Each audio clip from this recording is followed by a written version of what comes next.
ছোট্ট চারা গাছ আমি টবে লাগাইছিলাম, আজ দেখেন কত বড় হয়ে গেছে। বাসার ভেতর থেকে বাহিরে গাছে লাগাই দিছি, তুলে দিছি, অনেকটা সিম গাছের মতো দেখতে।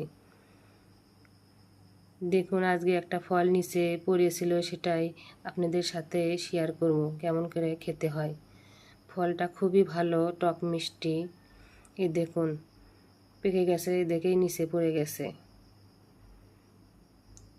অনেকটা কদবেলের মতো কেটে মাখাতে হয়, খোসাটা খুবই শক্ত।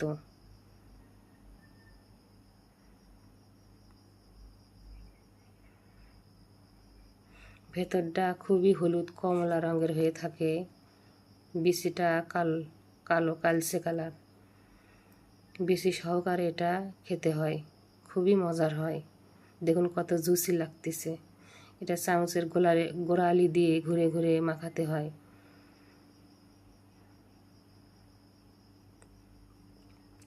সামান্য পরিমাণ মরিচের গুঁড়া, লবণ,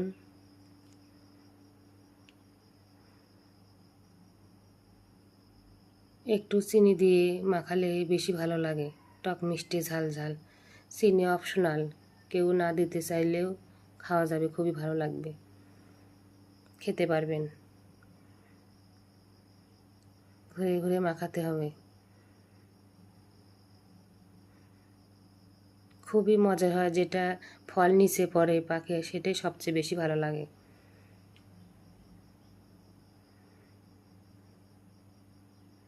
আর গাছটা পাতলা অনেক, এই জন্যে গাছে উঠে পারা যায় না, নিচে পড়ে আর কিছু দিয়ে পারতে হয়।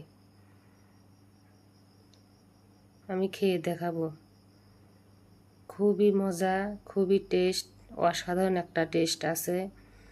দেখুন গাছটি অনেক বড় হয়ে গেছে, এদিন ফুল আসছে অনেকগুলো, এর পাতার ভিতর ফলগুলো লুকিয়ে থাকে, এই জন্য দেখা যায় না। ওই দেখেন একটা ধরে আছে, ভিতরে আরও অনেকগুলো ফল ধরে আছে, বোঝা যাচ্ছে না।